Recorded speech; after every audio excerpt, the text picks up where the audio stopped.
Salam alaikum, kif halek, kaifukum shlonik, merhaba, konnichiwa, ni hao, namaste, privyet, bonjour, buongiorno, saludos, oladag hajbarev, yak shamash, je suis Ali, Anna Alex. I am the CEO of Orca Oshi Capital Management. Shout out to my partner Rani, BTS, and an electronic dance music DJ. And without further ado, the central bank has lost billions.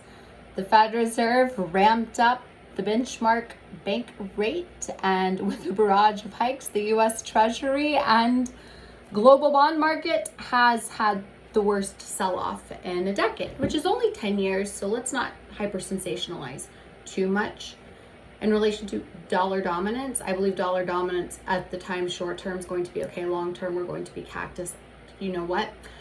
Nonetheless, China, the yuan is trading as the fifth most prolific currency, and we have five identifying as one: the yen, the euro, the yuan, the pound, and the dollar. And the pound is being pounded. Not to mention $14 billion in cross-border payments with China. Modern day Mao sure as hell knows what he is doing. And don't let the headlines fool you in relation to China's economy going down. There have been floods, there have been droughts, but they have something called zero policy. And what that's done is it's allowed a supply chain demand along with other, I don't know even what to call it, shit, literally. We have a 70% GDP economy. We are living, if you're an American, we're living in a country where the Federal Reserve more than likely is going to hike rates 0.75, which is going to cause your credit card APR to go up and your mortgage rate to go up. We're already past 7%, as I've been projecting the Big Short 2.0. It's here, not here, yeah, not yet, not the fun part, but it's indicative, if you will. I got a little too excited about that. I'm so sorry if you call me the C word, if only words hurt. But nonetheless, wait in December, they'll hike it probably about 0.5. And what a great way to blame people for their own piss poor decisions. Because Jerome Powell has a choice. He says, okay, the dollar dominance is going to keep us going. It's the only card America has. We're in a game of cards, and we're losing big time. And I believe it's going to long term be the joker that we have played. Being modern day Mao is not backing down, as we saw this week. He is a third time dictator. And let's just talk about China a little bit. Evergrande, Cynic, Fantasia, etc. The four largest banks are in China, and this was back in December of 2021. So when we're seeing all of this negative China talk in relation to their economy and wanting to blame them, nay. Their digital currency, which, as we know, the IMF, the race for the digital currency, is crushing it. And then you see BRICS: Brazil, Russia, India, China, South Africa, and you have Iran. I believe Saudi Arabia wants to join.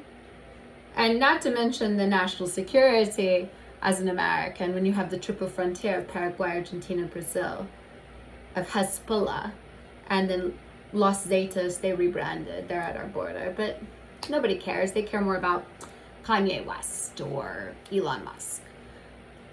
Quantitative data matters. People's actions. I can't relate to my generation in any way, shape, or form. Steve Jobs to no jobs. Freedom to free stuff. Our forefathers are rolling in their graves. The Federal Reserve is not here to rescue you. If anything, Jerome Powell wants to rescue his reputation, and I politely say this because I have such respect for the Carlyle Group and David Rubenstein, who's a mentor of mine, but come on. You knew in July of 2019, when you lowered those rates for the first time in a decade, exactly what you were doing. You were going to drive up consumer debt to the point of a wealth transfer, and then you were going to hike those rates like a mother effing Elon Musk SpaceX rocket. But what you weren't prepared for was the de-dollarization project of Russia and China. Or the Ukraine war, which I don't understand. China stockpiled wheat by 2021. So any analyst that could not predict, hey, there's going to be something. When China's telling their own citizens to stockpile, you know there's going to be something. So you can kind of narrow it down to see where the wheat exports are coming from, and then deduce potentially where a war will come from, hypothetically, allegedly. Nah, we're not going to do that either. And then please believe the chip situation, that's not going to get better. So we have supply chain shortages we're also going to see a surplus of inventory because it's not beginning to look a lot like Christmas. It's beginning to look a lot like, fuck this. Go ahead. It's 0.75. I have a huge quantitative and qualitative data analysis on my LinkedIn, which reads about 30 minutes. However, I did such prolific research to decide if a 0.7 rate hike would be a smart move for the dollar. However, when you have 40 countries, fact check me, 40 countries, 40, in a currency crisis, who knows? Who knows? Except non dependent feast and descent is pretty for the globe. You know who does know though? The Middle East. أنا معك عربية بأمانة سلام الكل أنا هباك جتم تياما. I love the world.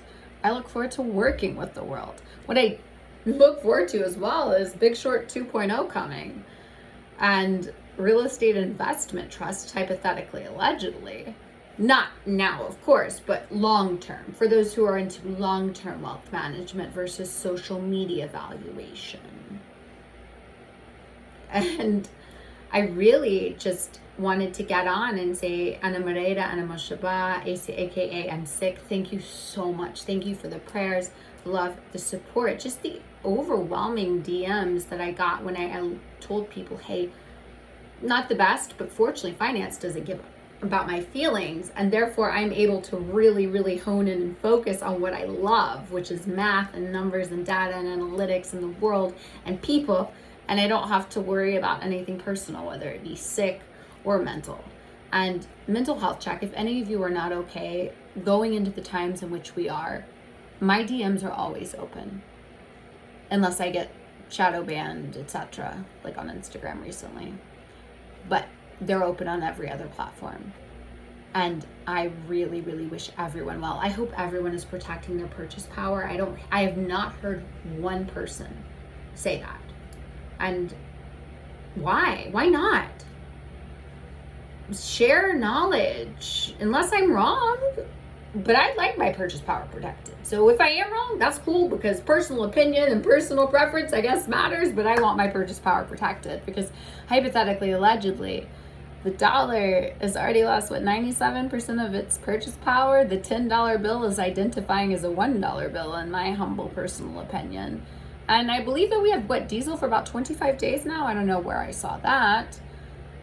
20 million Americans unable to pay their electric bills coming, and electricity and electric costs are only going up. So, one more thing, credit cards. Let's talk about credit cards. Thank God. The only credit card I ever had was and learned to have was how to boost a credit score, etc.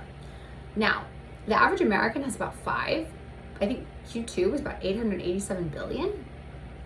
That's 4 months. Am I counting right? Again, I am sick, I am unwell, and I apologize for that. As we see, I have my water. But what a great way for a recession to be blamed on consumer spending around the holidays, though, right? Because no consumer is going to be looking at what the Federal Reserve's doing during NFL, NBA, college football, college championships, all the ships. So it is the best time for the Fed to go ahead and jack the rates up. The mortgage rates, again, they passed 7%. People think they're going to go to 5%, and I also have heard people think that the Fed is going to backtrack. If the Fed backtracks, we're not going to look like Venezuela. Venezuela is very, very, very different. And I had the pleasure of speaking to someone who lived in Caracas, and their hyperinflation is caused by something much different than consumer responsibility. So I love you all. Alex out. And I look forward to working with you all. I'm excited about a crash. I'm excited for sales coming soon. I think I talked about the surplus. I think going into 2023, 2024, we're going to very much begin to feel, I already feel it because I see it traveling, etc. I'm sure you all do as well. But what are ultra high net worth individuals wanting? In my opinion, purchase power protection. shun. And then maybe with the currency crisis, we can throw in some arbitrage.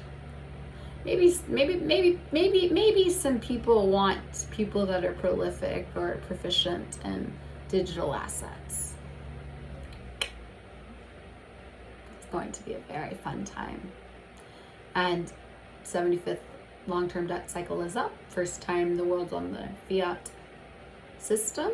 So we have a bunch of IOUs to America. How does this end? Drop your thoughts in the C section below, and Alex out.